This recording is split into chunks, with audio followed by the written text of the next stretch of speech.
given to us to protect us, excel in power. They excel every time the devil wants to come and hurt us. The angels are protecting. So the war continues. Now, we want to spend time this afternoon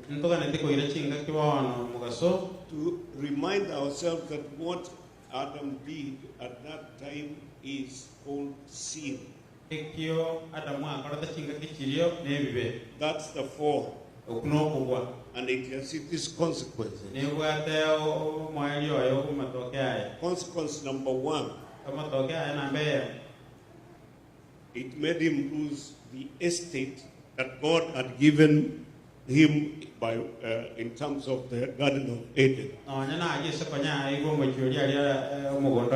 Remember, the Garden of Eden was a utopia, was a place that was prepared and very suitable with everything that Adam needed. No one can plan better than God. And so when God prepared Eden for Adam to come and live in, you can be sure it was perfect.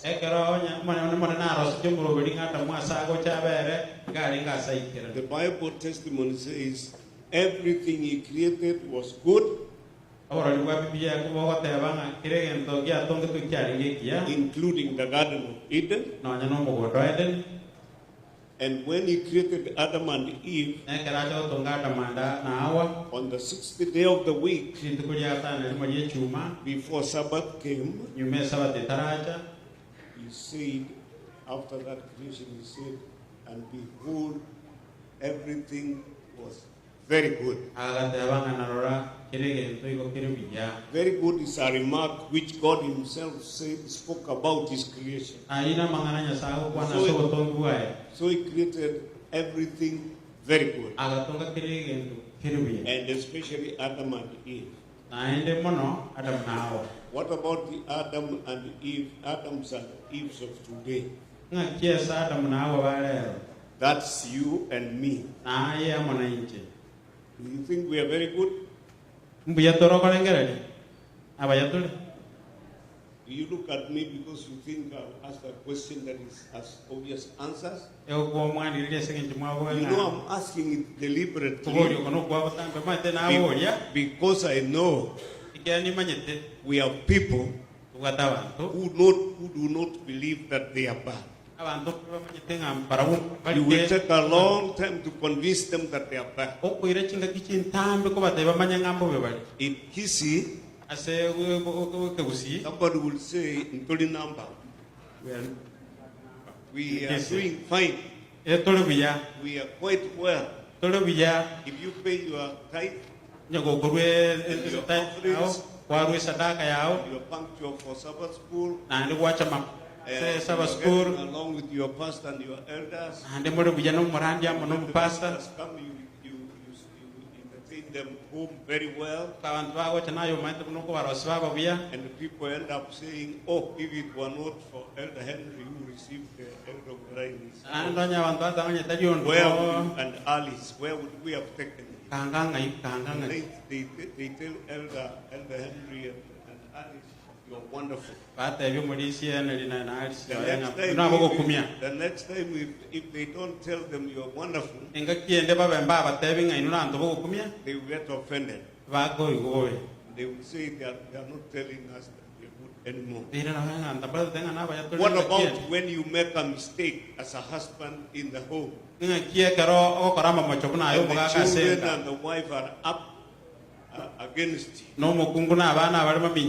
Or you, the wife, you make a mistake and the husband and the children are against you.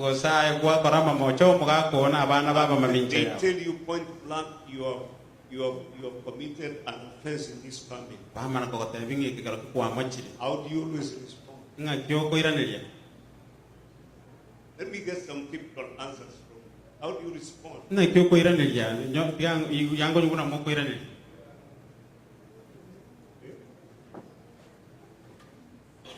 My student tells me,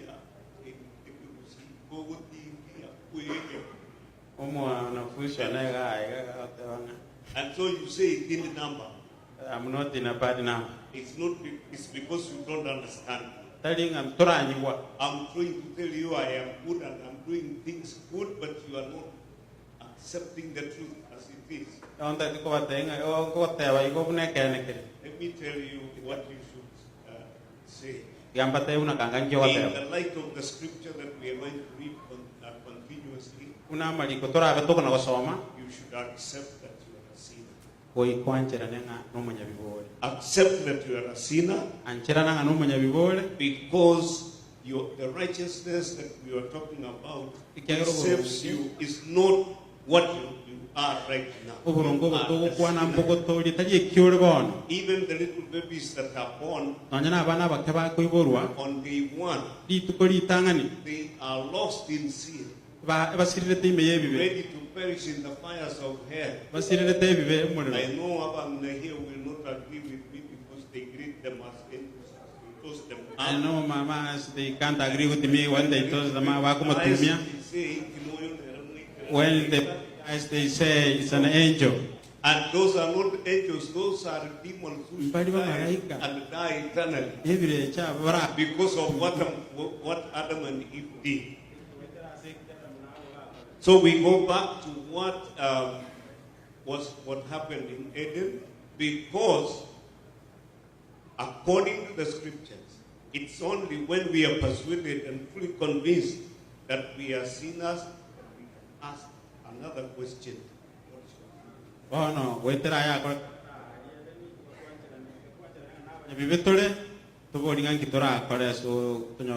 So if Satan should come to you and call you a bad mother, don't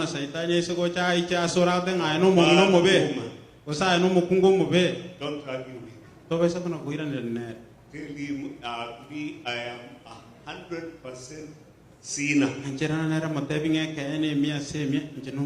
For number one, God wants to save those who are 100% sinner. If you are 80% sinners, then you don't qualify for this. If you are 99.999% a sinner, and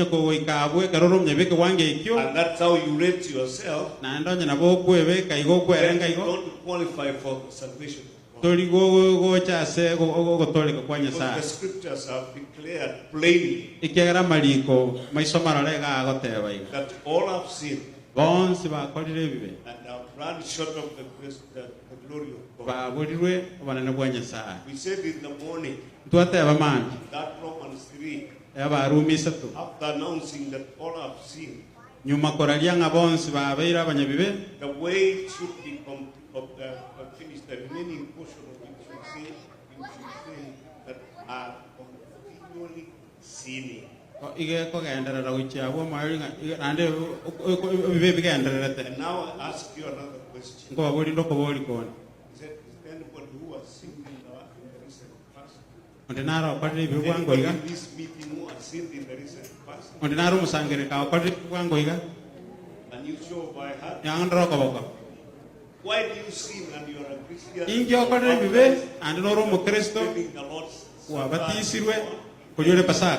And here in the church you are singing, we are marching to why do you sin? And you explain why. Let's go about why. What's up, boy? Why do you sin? Sometimes you found it's accidental. Okay? Anybody else? Why do you sin? Do you some? Yeah?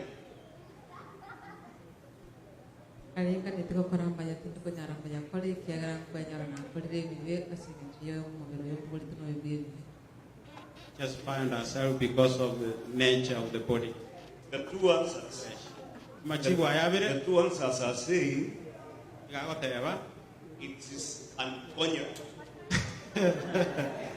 It's unavoidable. In other words, we are not able to stand the test. Let me tell you one little story. There was an agreement between a frog and a scorpion.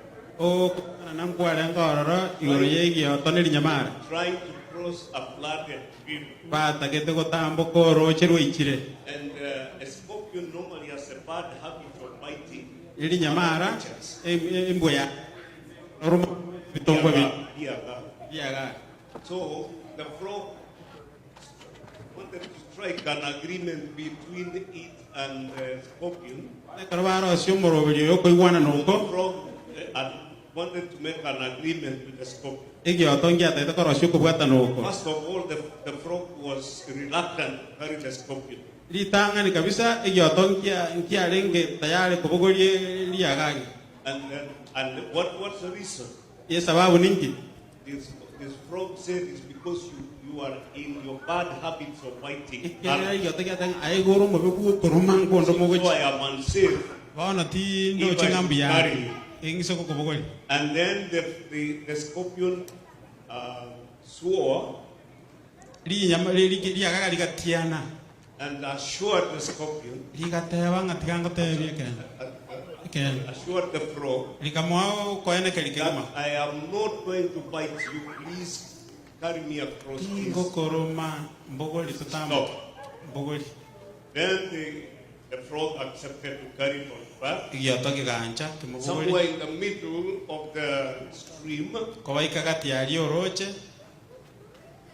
What do you think? inkio korengera likiawe The scorpion bit the frog.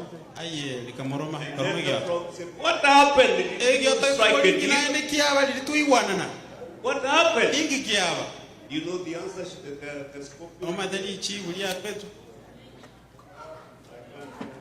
tinko nyar tingo yakoy ne mbwayane. That's why it's unavoidable. I can't help it. Tingo konya. Okay, so the two answers we got agree with the fact that our natures are fallen, and because of that, sometimes we are caught unaware.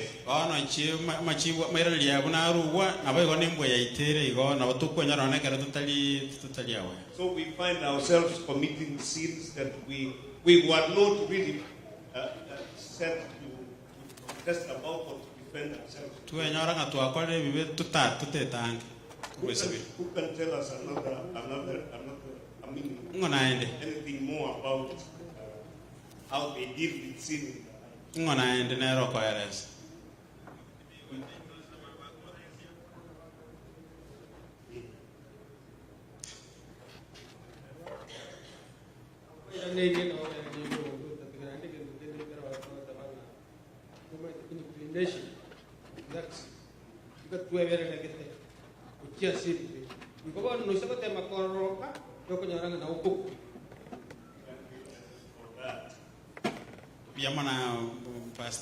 This is the discovery we need to make. And that's why I'm spending time to talk about sin this afternoon. I know you know so much about sin. And people even taken it for granted. Some of us sin and justify ourselves by saying, after all, everybody's a sinner. Therefore, you don't even feel guilty for having committed an sin. In a family situation, I used to hear it in kissing. A wife commits a mistake, and because those kissy men or warriors, she's going to be beaten. Why did you do this? The number one thing to say is to raise her hands and say, if I offended you, forgive me. Which means that she's not quite sure she made the mistake or she sinned. But because this man is a serious man and he might give her a thorough beating.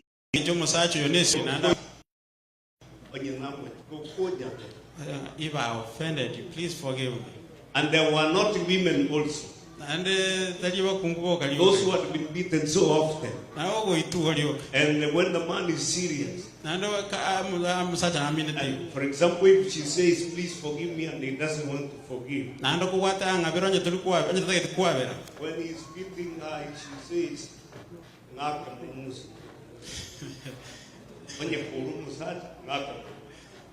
you are still beaten. And then they would say, you can understand after all. You may understand the adult men.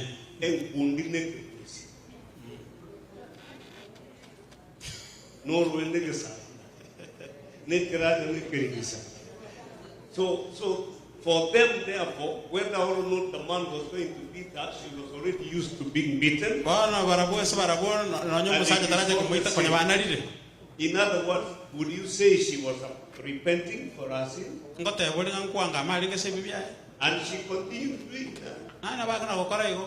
And some of them had permanent injuries, which even ended up in their own death. Those Kisi elders were terrible warriors. They would kill the women without worrying about anything. After all, they married more than one wife, and they would pick many more if they wanted. So who are you before them? You're nothing. That's the law position. I mean the law category women were put in those. So thank God somebody made me laugh sometime back in a conference. Remember, there was a Kisi woman who came to America. She realized here that if the man moves around, all you need to do is 911.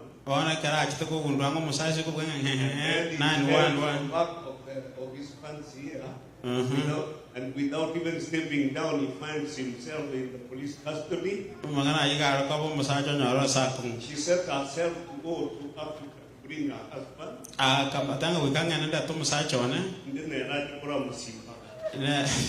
She came to show him a lesson. But unfortunately, the husband died before. I don't know whether it was one of you mamas here. But that's what she told her friends. That's how sunken we are in sin. So let's look at what sin is in the book of Romans chapter 1. Please write it down. We will begin with verse 18 and continue down. We'll try to go very fast. I want to get to chapter 3, verse 20. When we finish by the end of our discussion here. So, before I go into reading sin, I want to define sin. Sin is defined in 3 Bible terms. The first one is what Elder Ongera spoke about. It's called iniquity.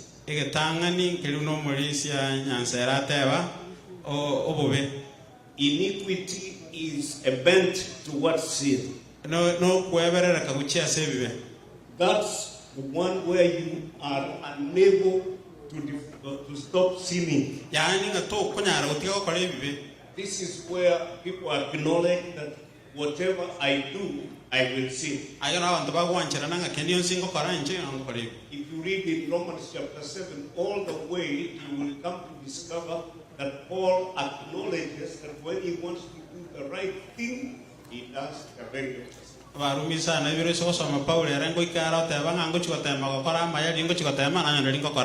And he says that's so because of the sin in my body, in my nature. So in very simple terms, that's a bent towards sin. Those of you who have grown flowers, In class, we used to speak about phototropism, geotropism, and what was the other one?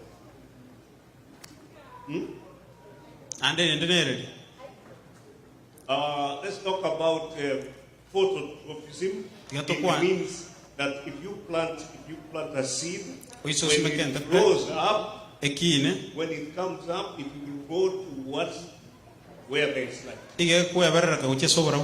Because that light helps it to manufacture chlorophyll.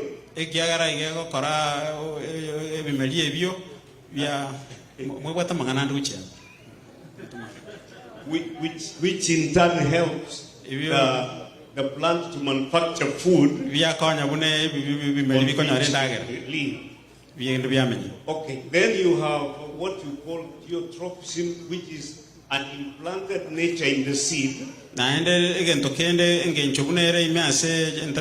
which makes it shoot to grow downward into the earth, so that it gets water to drink, and this water is mixed with foods that are in the soil of the earth. So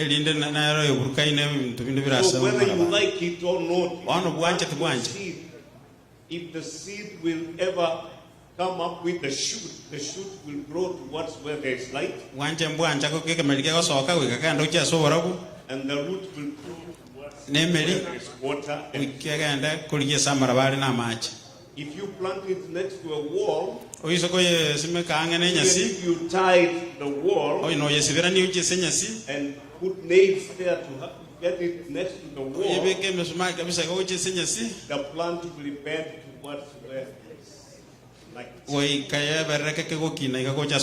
So it's also our nature. Even if you were taken to an island and you lived there without anybody, like those of you read the book that was called The Black Hermit,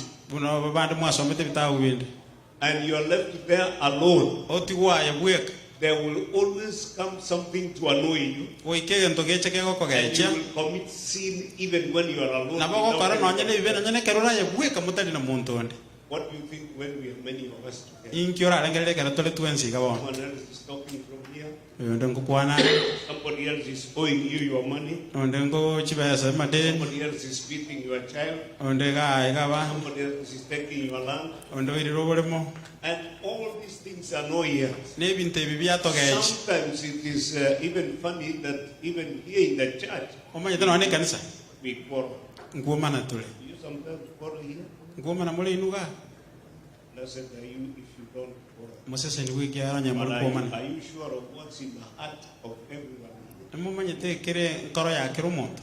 There are some who look at Pastor Mwebi and think Pastor Mwebi shouldn't be our pastor. Instead, it should be somebody else. Or the first elder for this year. Sometimes elders are competing against themselves, against each other. The deacon is against another deacon. The head deaconess is really in trouble with the rest of the deaconesses. Are those strange things? Are they happening? I don't want to mention a particular group in Minnesota which right now is undergoing stress. With the conference, with their pastor, their church has been dispersed, and now they have to look for where to go, because they never wanted to listen to what the conference was writing. So there's war even in the church. Because we are naturally bent. You find your time, read Isaiah 53. 3 up to 6. You will find what you call our waywardness. We are always going the wrong way. That's iniquity. The next one is called sin. Sin is missing the mark.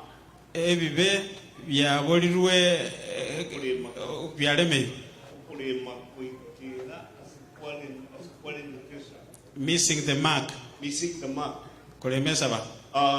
There was a time in the Bible times when there were men who were left-handed. And they are reputed to have been people who threw their stones, and they never missed a mark, even if the mark was just as thin as the hair on your head.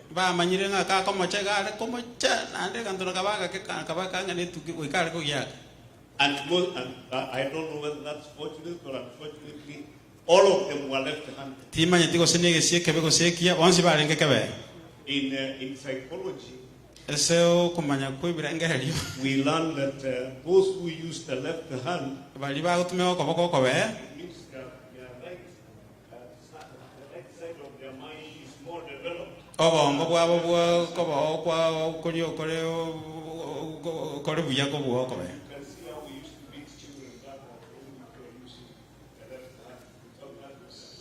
And then you're the one to go to the Kiroko. Like myself, I don't even know to use my left hand. But to me, or Kobuna and Chetima, and I'm going to make a They tell us that the left hand side of the brain is more developed. well, then over and say, may a Yakobo want to walk over. Those who do nursing and those who are doctors who care me up, I've told you the truth. But you move at the moment, you will moment. Is that so? Now, there you go. Yeah, I see some head somewhere. But that's good knowledge to know. So, missing the mark, every time when the law of God is set before you, and you don't live up to it, that means you always miss the mark. You don't reach the standard that God has set. And that's why we read in Romans chapter 3, verse 23, we say we are seeing all have sinned and have run short of the glory. Romans chapter 7, up to 24. And Isaiah chapter 1, verse 4 to 6. I told you yesterday you bring places where to write. And then Isaiah even makes a comment. He says that from the head to the soul, there is no soundness in our bodies. Isaiah got a valing a career to key Paka Tingiro, we have won boyo. And it's all rotten. We don't see Gundete. Like woods that have never been dressed Una Maota, Nagotua, or polished. Atana Korosua. That's not something to accept about yourself very easily. Ikitaji to Toranche Wango. And I'm laboring to convince ourselves that we are fallen, we are lost in our condition unless God intervenes, so that we can appreciate God's intervention about our predicament. There is another one which you did not mention. I tried to prick you a little bit, you didn't mention. There is something called transgression. Transgression is deliberate violation of God's law. You know it is sin. It's not accidental like we described here. And yet you sin. And I don't think that there is anybody here who always is involved in sin, not because he knows. We sometimes say, once in a while. After all, who is right? Who is not a sinner? And when you know the truth of God, you know His right, His law, and yet you go against His revealed will, that's transgression. For example, who is here that can claim perfection in the returning of tithes and offerings?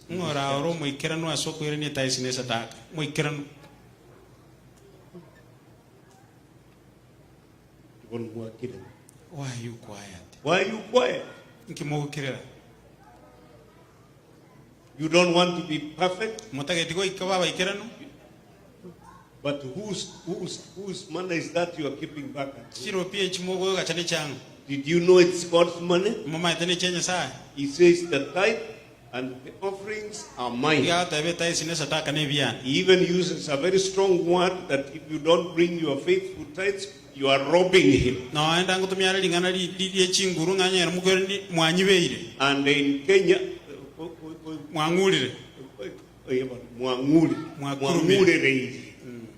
you saw in Kenya, robbing is more serious than stealing.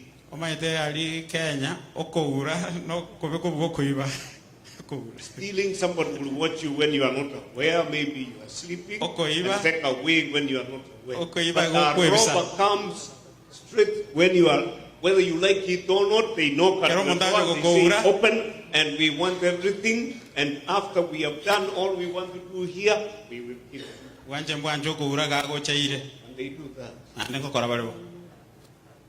And they take your property. Sometimes they do a lot of messes. You're always reading them in the papers. Those are robbers. They don't ask for permission to take your property. And there's property which you have struggled to bring into existence. God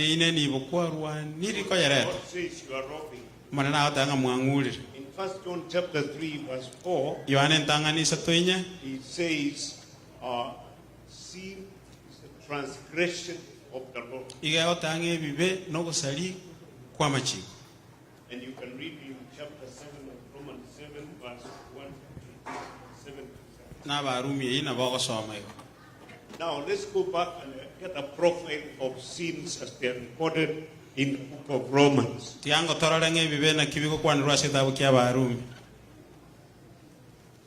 If you look at Romans chapter 1, beginning verse 18,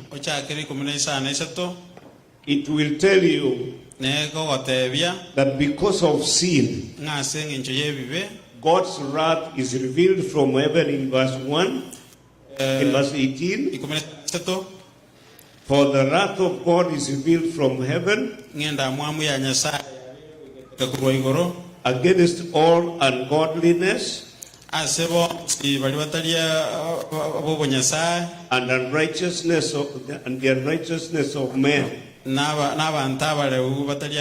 who suppress the truth in unrighteousness. Now the wrath of God is that aspect of God's nature which is opposed to sin. And sin is called ungodliness. And ungodliness comes because of unrighteousness comes because of ungodliness. And sometimes we even praise those who commit sin. That's why I say here, we suppress the truth in unrighteousness. Because we know, because what may be known of God is manifest in them, For God has shown it. So if you read down there, it's saying everybody in the face of the earth knows what's wrong and he knows what's right. Because God has revealed it and it is his responsibility to reveal it. Now if you read the rest of that, it's a long list, a long profile of sins that people commit because they are ungodly and therefore unrighteous. They cannot live righteously because they are ungodly. And this in between verse 18 and the end of chapter 1 verse 32 writes about, Paul writes to the Gentile believers in the church of Rome. Take your time to read it when you are at home and see if you find any sins that you are familiar with. For example, there is a sin that has come here which is written in this place where men are getting married to men and where women are getting married to women. That's unnatural. And it is written here in Romans chapter 1 verse 18 up to 32. There is the worship of idols. There is everything, many things there, including killing others and shedding blood. So when Paul was writing the Romans about that, and I recommend that you go and read it quietly, when you are not in a hurry, and enjoy it and see what sin is about the Gentiles, you come to chapter 2 and you find Paul rebuking the Jews, because that time when he was speaking about the Gentiles being sinners,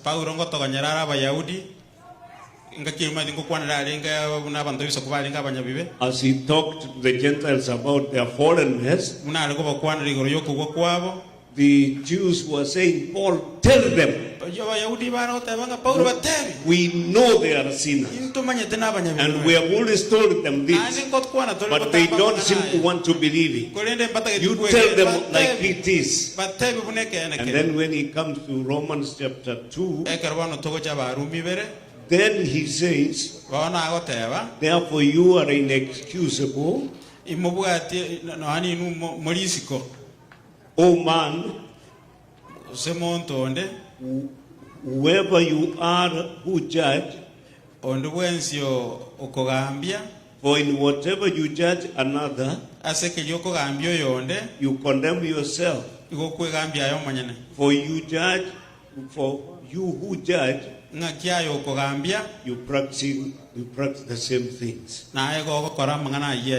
And then he talks to them also about how they are also committing sin and going against God's will.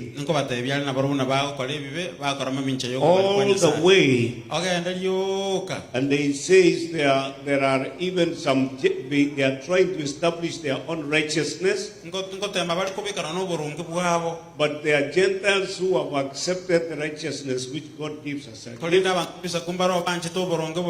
got it because they accepted it by faith. And then when he comes to the Jews who seek to establish their own righteousness by law keeping, he tells them, you are lost. And then he continues all the way up to verse 9 of chapter 3. And after explaining that both have sinned, the Gentiles and the Jews, he says, he wonders loudly, what then? Are we better than they? The we here are the Jews. The we that he mentions here are the Jews.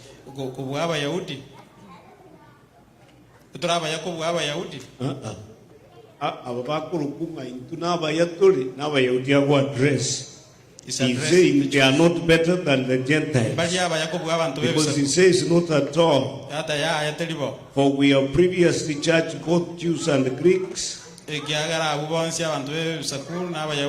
that they are all under sin. And then he continues down that way, verse 10 until verse 18. He says all human beings are sinners. They don't even fear God. They have turned aside. Their feet are swift into committing sin. They kill. They don't care. All the sins you see people doing. Now then in verse 19, he says, now we know that whatever the law says, it says to those who are under the law that every mouth may be stopped and all the world may become guilty before God. And then in what he has said there in verse 19, that's where we are going to conclude. He has brought out the truth that both the Jews and the Gentiles, by the way, the distinctions are such: the Jews were a class of their own,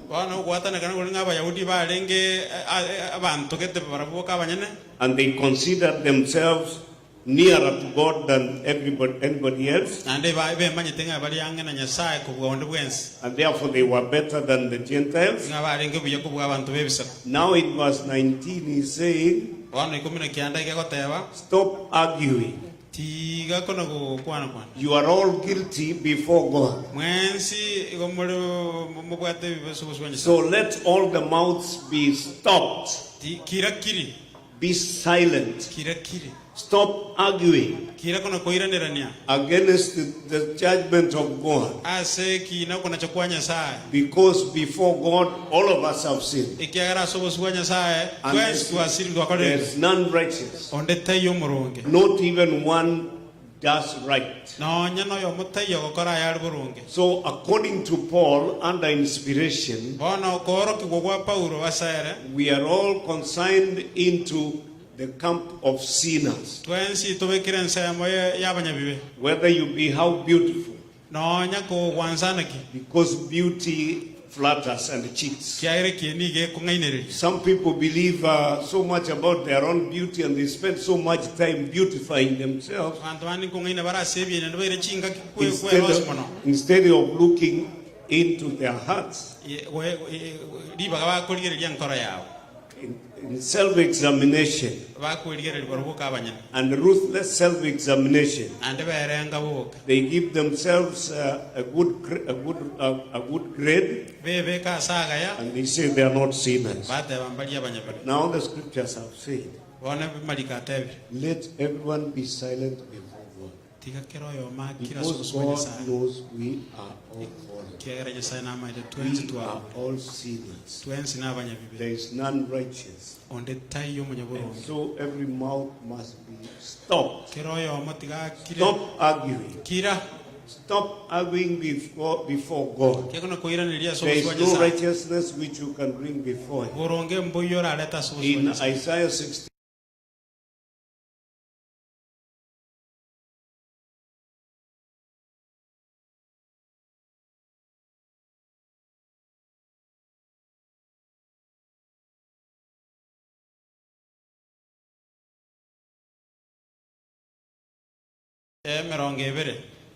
We want to read it and leave it there. It's a conclusion. And it's my prayer that those of you who listen to this sermon tonight will agree with the testimony of the Bible, where it says, therefore by the deeds of the law,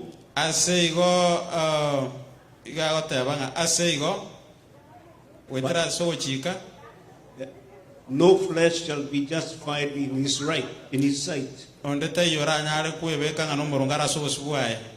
by the law is the knowledge of sin. So this morning we talked about righteousness. And tomorrow we'll talk a little bit about that righteousness and see it as distinct and very clear and different from the standard of righteousness that we know. But I want to thank God that He has brought us to the point that where we know now that we are all sinners. I don't know if you are convinced that you are a sinner. Anybody here convinced that you are a sinner? Let me see. Very sure that you are a sinner, and therefore you need a savior. Thank you. Let's stop there. What's the time?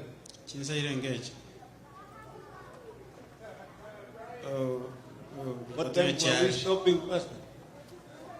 Huh? At this time. At this time? We can't sing that song? Yeah, the closing song. I found a friend in Jesus. So before we sing that song, I thank God that we were in our minds, right minds, and we have listened to His testimony about our condition as sinners. And by show of your hands, you have demonstrated, you are fully persuaded you are a sinner and you need a Savior. May the Lord give you blessed. The second song number 2. Song number 2, where the choristers and the pianist.